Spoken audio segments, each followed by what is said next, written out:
Good morning everyone मु कान्हा आज गुरुत्वपूर्ण खबर गुड़िक आपको जनइबी न्यूज गुड़िक भल लगे निश्चित भाव गोटे लाइक करी चैनल को सब्सक्राइब करने चलतु आज गुरुत्वपूर्ण खबर गुड़िक नजर पकाइबा।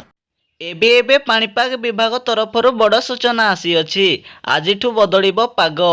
2 दिन धरी राज्य में विभिन्न स्थान में वर्षा लगिथिला किंतु आज पाग बदलिब बोली आंचलिक पाणीपाग विभाग पक्षर सूचना मिली अछि। जिले में गोटे 2टी स्थान में हालुका धरणर वर्षा हो पारे बोली पाणीपाग विभाग पक्षर सूचना जारी करिसेंती। जिला गुड़िक हेउछि केन्दुझर, मयूरभंज, बालेश्वर, भद्रक, जयपुर, ढेंकानाल जिले में हालुका धरणर वर्षा हो पारे बोली पाणीपाग विभाग सूचना जारी करिछि। अन्य जिला गुड़िक पाग सुखिला रहिबो बोली पाणीपाग विभाग सूचना जारी करिछि। परवर्ती खबर कृषकों अकाउंट को आसिबो 15 लाख टंका।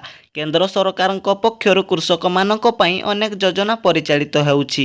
एही योजना माध्यम रे सरकार चाषी को आर्थिक दृष्टि मजबूत करुछंती। संप्रक्त कृषक माने पीएम किसान योजना रे 17तम किस्ती पई अपेक्षा करिछंती। एथि सहित सरकार कृषक मानक व्यवसाय मध्य आरंभ करिवार सहाय्य करुछंती। एही योजना रे कृषक मानक 15 लाख टंका पर्यंत जोगाई देबे बोली सरकार घोषणा करिछंती। एही योजना रो लाभ पाइबा पई हेले 11 जन चाषी को एकाठी होई एक संगठन करिबा पई पड़िबो। एथिरे कृषक माने सार, मंजी एवं औषध किनिबारे सहाय्य पाई परिबे। तेणु आपण माने एही योजना को तुरंत जाई आवेदन करि नियंतु। परवर्ती खबर मागणारे साइकेल देबे मोदी सरकार। श्रमिक मानक पई सरकार विभिन्न प्रकार योजना करुछंती। एहा द्वारा श्रमिक माने मध्य उपकृत हेउछंती। वर्तमान समस्त श्रमिक मानक पई साइकेल जोगाइबा पई राज्य सरकार घोषणा करिछंती। तबे आसंतु जानि नेबा एही योजनार किपरि लाभ उठाई परिबे। मागणा साइकेल योजना मुख्यतः महात्मा गांधी अथवा एनआरजीए मागणा साइकेल योजना भावे जनाशुना। वर्तमान एही योजनार मूल उद्देश्य होउछि एनआरजीए जॉब कार्ड अधीन रे चाकरी पाइबा, जहा फल से एहाको सहजरे निज रोजगार पई व्यवहार करि परिबे। तेबे चलंतु जानि नेबा मागणा साइकेल पई केउ माने आवेदन करि परिबे। तेबे आपण जणे भारतर बासिंदा होइथिबा निहाती आवश्यक। तेबे जाई आपण एही योजना रे लाभ पाई परिबे। आवेदनकारी पाखरे एनआरजीए जॉब कार्ड थिबा निहाती आवश्यक एवं योजना पाई Aadhaar card, PAN card, voter card एवं पीएम किसान कार्ड निहाती रहिथिबा आवश्यक। तेबे जाई आपण मागणारे साइकेल पाई परिबे एवं आवेदन करुथुबा व्यक्तिंकर एक चाकरी थिबा निहाती आवश्यक। तेबे जाई आपण एही योजना रे लाभ उठाई परिबे। परवर्ती खबर मागणारे पाइबे गैस सिलिंडर। होली पाई आउ किछि दिन बाकी अछि। एथर होलीर पर्व 25 तारिख रे पड़िबो। देश रे उत्साहर सहित पालन करा जिवो होली पर्व। तेणु प्रधानमंत्री उज्ज्वला योजना रे होली अवसर रे मागणारे गैस सिलिंडर जोगाई देबे बोली केंद्र सरकार घोषणा करिसंती। बीपीएल परिवारर महिला माने प्रधानमंत्री उज्ज्वला योजना अधीन रे आवेदन करि परिबे बोली सूचना मिली अछि। जेउ माने एही योजना रे आवेदन करिबा पई चाहुछंती सेमानक पाखरे बीपीएल कार्ड एवं राशन कार्ड निहाती थिबा आवश्यक एवं बैंक अकाउंट सह आधार रो लिंक करिबा निहाती आवश्यक। तेबे जाई आपण माने मागणारे गैस सिलिंडर पाई परिबे। परवर्ती खबर सरकारी कर्मचारी बड़ घोषणा। निर्वाचन पूर्व कर्मचारी खुशी खबर आसी अछि। कर्मचारी मानकु सुविधा अनुसार सरकार गोटिए पर गोटिए नुआ नियम लागू करती, जहाँ सरकारी कर्मचारी मानकु आराम प्रदान करिथाए। निकटके कर्मचारी मानकु एक आदेश जारी करा जाइछि, जेउथिरे कुहा जाइछि जे कर्मचारी मानकु 42 दिन छुट्टी प्रदान करा जिवो। अंगदान पई कर्मचारी मानकु 42 दिन स्वतंत्र काजुआल छुट्टी देबाकू केंद्र सरकार निष्पत्ति नैछंती। प्रमुख अस्त्रोपचार पर सुस्थ हेबा पई दिया जाउथबा समय को विचार करी एही निष्पत्ति निया जाइछि बोली सूचना मिली अछि। परवर्ती खबर रविवार दिन भी खोला रहिबो बैंक। मार्च मास 31 तारिख दिन भी खोला रहिबो बैंक। एने सूचना जारी करिछि रिजर्व बैंक ऑफ इंडिया।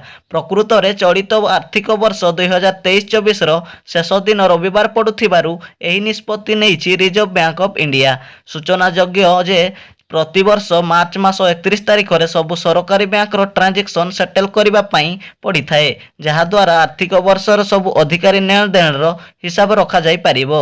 तेणु एथर मार्च मास 31 तारिख रे रविवार पड़ुथिबारु बैंक खोला रहिबो बोली रिजर्व बैंक ऑफ इंडिया निष्पत्ति नैछि।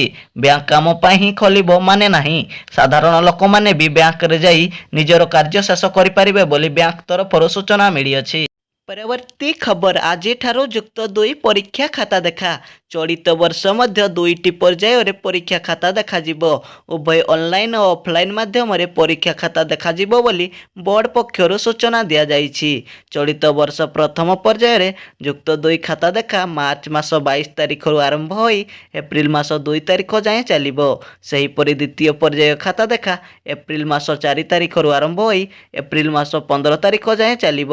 ସେହିପରି ଯୁକ୍ତ 2 ଖାତା ଦେଖା ପାଇଁ 12,000ରୁ ଅଧିକ ଅଧ୍ୟାପକ ସାମିଲ ହେବେ।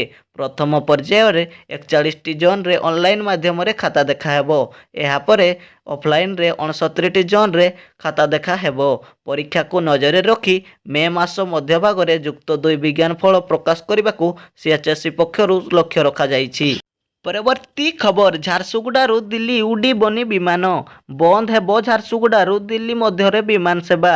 ମାର୍ଚ୍ଚ ମାସ 31 ତାରିଖରୁ ଦିଲ୍ଲୀକୁ ବିମାନ ସେବା ବନ୍ଦ କରୁଛି ସ୍ପାଇଜେଟ୍।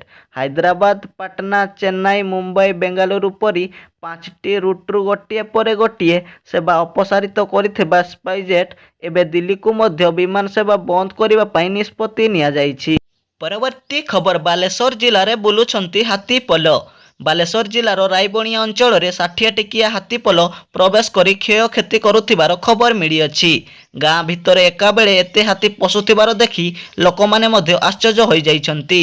ଝାଡ଼ଖଣ୍ଡରୁ ପଶ୍ଚିମବଙ୍ଗ ଦେଇ ହାତୀପଲ ପ୍ରବେଶ କରିଥିବାର ସୂଚନା ମିଳିଅଛି।